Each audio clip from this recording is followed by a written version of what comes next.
Erica's husband, Billie Ray, eagerly awaited her return to their trailer home. She arrived after her shift as a home care attendant, fatigued as usual. "Rough day?" he asked. "The worst. Bathing the 300-pounders is draining." "Hand me a beer," she said, twisting off the cap and sinking into the sofa beside his warm recliner. They made an odd pair. Erica, tall and sturdy, and Billie Ray, medium height with a weathered appearance from a lifetime of smoking. Their financial struggles were evident, leaving them with little after paying bills. Erica vented, "I can't keep this up physically. We need a change. There's never any money left." "Don't start about child support. Remember, you were the one I was with when." Billie Ray retorted defensively. "Cut the attitude," Erica snapped.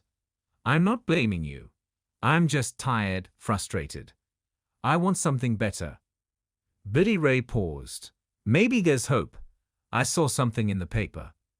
"Did you take Miss Parker's newspaper again?" "You'll get us in trouble," Erica interrupted. "I borrowed it. Anyway, your old boss passed, and her husband got hurt," he explained. "And? It mentions he'll soon return home and receive hospice care. That's basically saying he's close to the end, right?" "Yeah, so. Don't you think your agency, especially you, will handle his home care?" "They probably will. With the turnover there, Carol and I, being the old-timers, would likely be the first ones they call." "Did you know they have a son with intellectual disabilities, Jerry?" Ms. Richardson mentioned him. She was proud of his independence. Saw his pictures in her office. "He's a good-sized guy and doesn't look bad at all. And, it's mentally challenged now, not retarded." "Oops, missed the political correctness merit badge back in Boy Scouts." This idea is way out there, but you know how my mind jumps around." "Sometimes I'm not sure I want to know," she chuckled. "All right, bear with me. Imagine if her husband comes home for hospice, and you end up being one of the caretakers. You'd probably spend a lot of time around their son. What if, in some wild scenario, you were to charm the son and marry him? He might do anything to be with someone as attractive as you." "Goodness, you've gone completely off the rails. Where on earth did you get such a ridiculous idea? Did you forget I'm already married? To you. What if he's married too? And how could I pretend to love a man with intellectual disabilities? He'd likely expect intimacy, and no one's that unaware. It's just not feasible. Forget it." After a pause, she added, "Besides, I fail to see how that'd improve our financial situation." "Now, hold on. Hear me out. If his father passes, the son stands to inherit everything. And just so you know, he's not married." "How do you know so much about him?" "Is all of that in the article?" "As it happens, I know Jerry. He does landscaping at a house I work at. We've talked during breaks. Nice guy, but he gets really upset if you even hint that there's something he can't do because of his disability. He always says, 'My dad says, you don't know what you can do until you try it.' He takes pride in surprising people with what he can manage on his own. So let's say I somehow charm him and marry him. Is he wealthy?" "Not exactly rolling in it right now. His mom headed your agency, and his dad's a special ed teacher. Jerry works landscaping, makes enough for his own place. They've been okay financially, but the real jackpot's elsewhere. The company that owned the truck in the accident is being sued. The settlement might hit the millions. Your share if you divorce him after he gets it could set us up for life. Don't worry about Jerry, he'd still be loaded." Erica pondered. Her parents died in a similar accident, leaving her with nothing. They were buried with nothing to spare, while she struggled to support herself as an emancipated minor. Even her siblings got a better deal in foster care. It's not right. Jerry gets money, and I got nothing. Taking a piece would level the playing field. It's a lot of hoping on my end and a lot of acting on yours. But it's not like we'd be taking all his money. Wait, what about our marriage? We could split in Vegas. I move in with my cousin. He owes me for not snitching on his meth lab. Once you're done with Jerry, we remarry and travel like you've wanted. But what if we get caught? What's the charge? You fell in love, fell out. Better yet, if you say the wrong thing about his disability, he might react. That'd be grounds for a clean break. You always come up with ideas that could get me punched. You jerk. Maybe I will genuinely fall for him and leave you solo with just your hand for company. She flashed a mischievous grin. Love you too, darling. Got any better plans for hitting the jackpot without breaking our backs? Erica pondered further. Living paycheck to paycheck wore her down. Her family relied on welfare for ages. She learned men would trade outings and gifts for intimacy. Erica didn't mind. After her parents passed, she used her allure for benefits. Yet no man offered enough wealth to tie her down. Billie Ray was her ticket to a better life until his drug bust sabotaged prospects. He'd work but preferred partying. Maybe his idea wasn't entirely nuts. She had a knack for feeling enjoyment with men she cared nothing for. Reluctantly, she agreed to give it a shot. Jerry. When a special ed teacher had a child with disabilities, some ignorantly blamed his work, as if disability were contagious. But Jerry's father didn't waver. Services for disabilities had improved vastly since his youth. The boy was lovable. Jerry began therapy early, guided by a program called infant stimulation. Therapists trained him weekly, while his parents continued exercises in between. Activities were presented like games, and Jerry seemed to relish them. By first grade, Jerry performed at or near age level in all areas. However, as fourth grade approached, the disparities in learning between him and his peers became more noticeable. Special education became his new path, complete with an individual education plan, IEP, detailing his objectives and learning strategies. Yet the bulk of his support and motivation came from his dedicated parents at home. Rarely did anyone tell Jerry he couldn't do what others his age were doing. At times, he needed coaxing due to fear of failure. His father's mantra, "You won't know unless you try," pushed him to attempt various things. Often he failed, but those occasional triumphs instilled pride, making it easier to tackle new challenges. Realizing college wasn't his route wasn't surprising. Finding an alternative occupation, however, happened unexpectedly fast. Jerry thrived outdoors, relishing physical tasks. His pivotal moment arrived when landscapers worked at his home. Unable to resist, Jerry's persistence persuaded his father to arrange a job for him. By job's end, the foreman reimbursed Jerry's father, expressing interest in hiring Jerry once he was old enough. Within 2 years, Jerry started part-time work with the landscaper. Upon high school graduation, with a certificate of attendance, he transitioned to full-time employment. Soon after, he settled into his own apartment within a complex housing numerous mentally and physically challenged adults. A supervisor from a local agency resided in another unit, aiding residents in acquiring adaptive life skills. Primarily, however, they lived independently.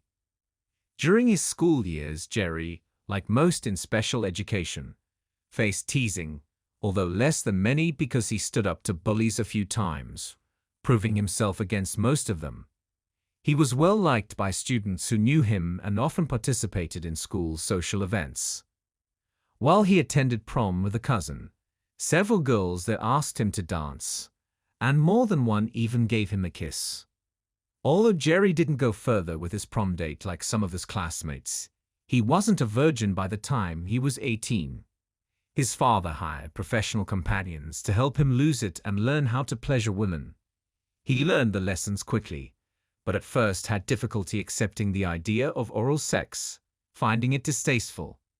Threatened with a lack of reciprocity, he gave up. After learning that girls were enthusiastic about it, and overcoming his initial aversion, he accepted oral sex as long as it was reciprocated. Erica and Billie Ray headed to Las Vegas for a swift divorce.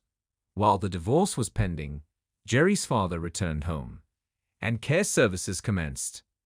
As anticipated, Erica and Carol took on primary caregiving roles, alongside a few others, including Jerry, who shared nighttime duties.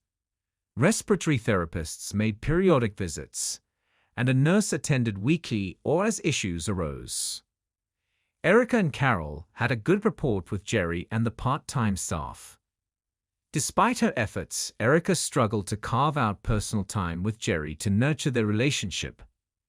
However, a significant moment arose when Erica relieved Jerry from his duties one day, finding him in tears. "Jerry, is your dad okay?" she asked, concerned. "No, he's not worse. It's just..." Jerry choked up, unable to continue. Sensing his distress, Erica sat beside him and gently placed her arm around his shoulders. "What's upsetting you so much?"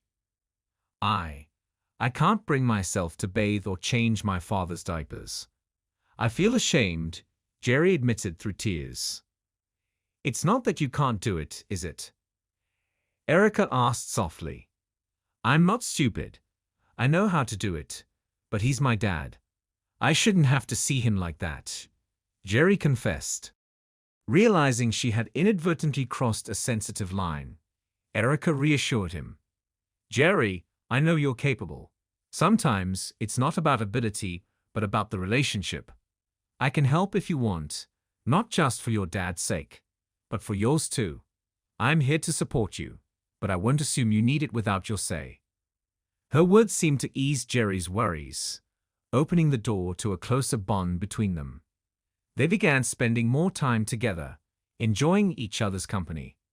When Carol had a shift one Saturday night, Jerry took the opportunity to ask Erica out, having learned of her divorce. He arrived with flowers and candy, showing off his manners.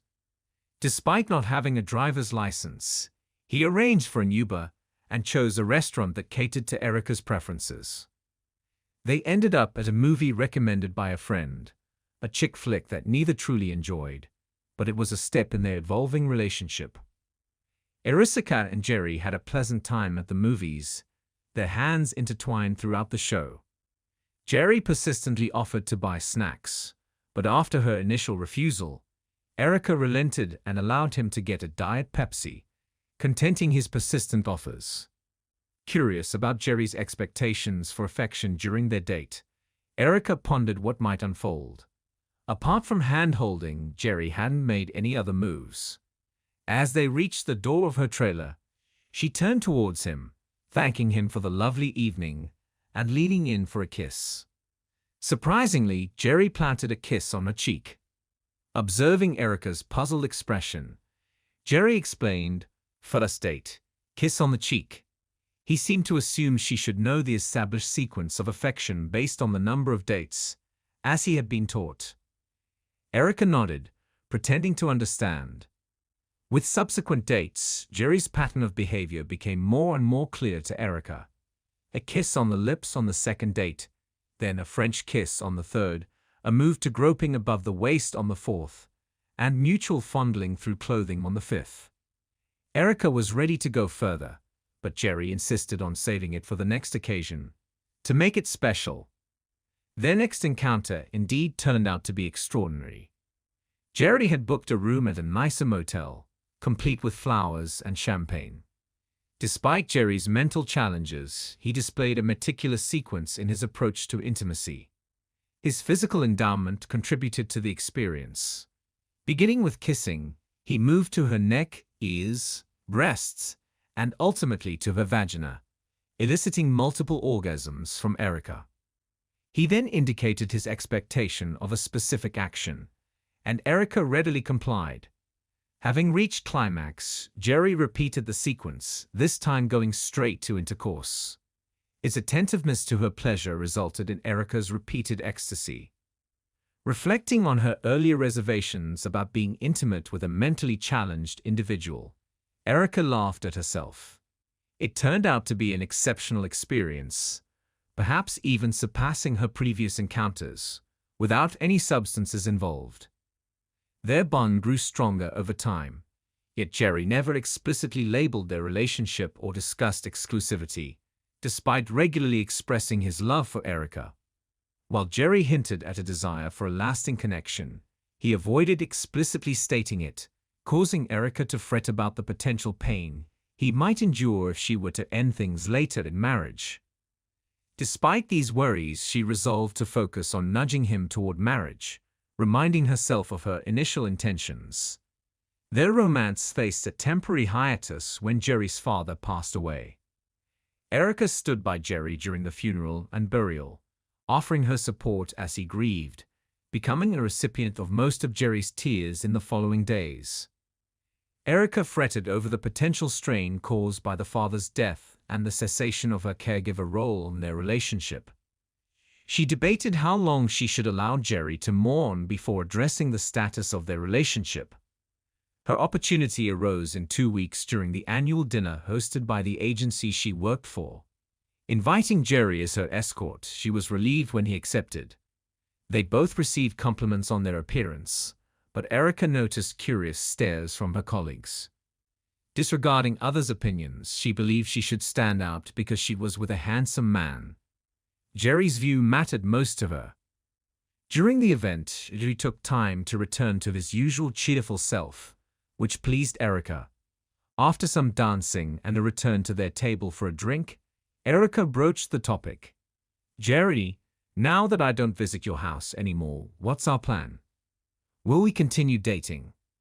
"No, I don't want to date you anymore," Jerry replied, his expression deeply saddened.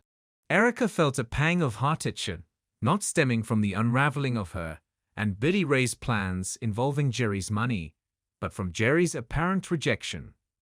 Tears welled up as she struggled with the emotions it stirred within her. Jerry beamed. "No more dating. I want you with me every day." Erica felt a surge of annoyance at Jerry's favorite style of humor, the kind that left her feeling got. "Living together requires marriage, Jerry. Do you know anyone interested?" Jerry's expression dimmed. "I guess it's a good thing I brought this then." He reached into his suit jacket and produced a small square box.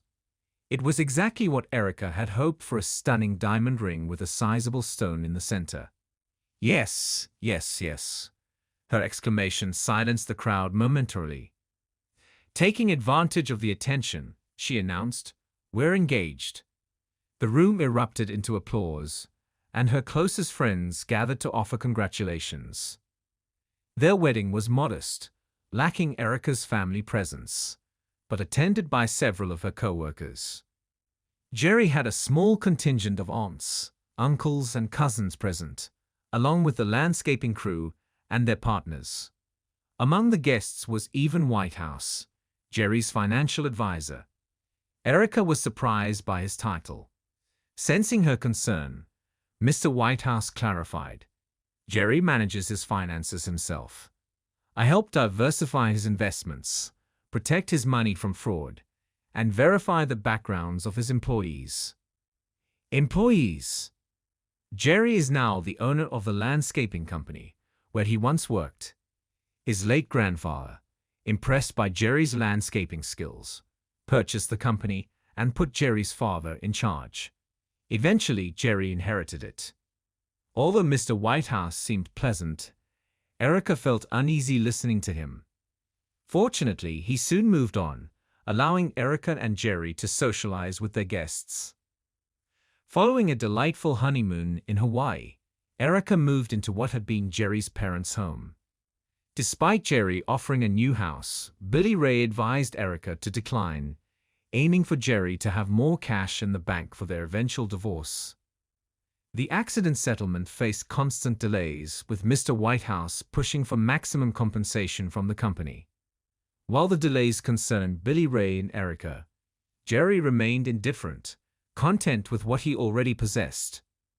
Erica took on the roles of wife, housekeeper, and lover. Their sexual relationship was satisfying, with Erica introducing changes that Jerry readily accepted, having learned from previous partners. Their intimacy became as diverse as it was frequent and fulfilling.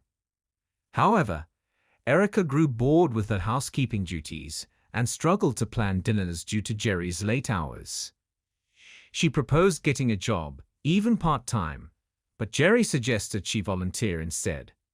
He argued that working would deprive someone in need, while volunteering would benefit others without costing the agency money. Erica understood the logic but yearned for something to occupy her time. Ericica's expectations took a sharp turn. Her work at the McNeil Mission and the Salvation Army became an enthrallment, changing her perspective on her past self-pity. Witnessing those enduring more hardship than her family without complaints shifted her view. Many refused government aid, preferring independence. An encounter with Jerry highlighted this shift. Her innocent query about government support irked him deeply. His self-reliance mirrored others she encountered. Her worldview evolved daily, evenly sharing her experiences with Jerry. The pending accident settlement marked a turning point. Overwhelmed with love for Jerry, she reconsidered her choices. Determined, she headed to Billie Ray's cousin's trailer to nullify their deal. However, the sight of Billie Ray with his cousin's wife shattered any intention of negotiation. In a flurry, she fled, leaving gravel in her wake. Erica faced another pivotal moment, grappling with the truth. She couldn't sustain the lies and felt compelled to come clean to Jerry, even if it led to divorce. Rain had affected Jerry's landscaping business, and as she arrived home, her distressed expression caught his attention. "Erica, what's wrong? Are you okay? Did something happen?"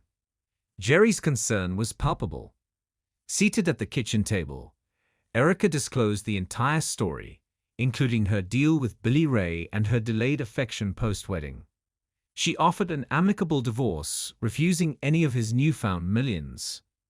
Jerry surprised her, revealing he already donated the millions to 10 charities, some of which she had worked for. Erica burst into laughter. "I wish Billie Ray knew this." "Good on you, Jerry, but why didn't you keep any for yourself?" "I have enough. Helping others matters more." Overwhelmed, Erica confessed her love and hopes to stay with him. His response shattered her hopes. Mr. Whitehouse had uncovered her past, including Billie Ray's involvement and her deceit about the divorce timeline.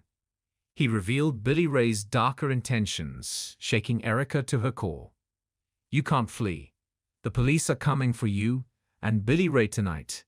You both tried to steal from me.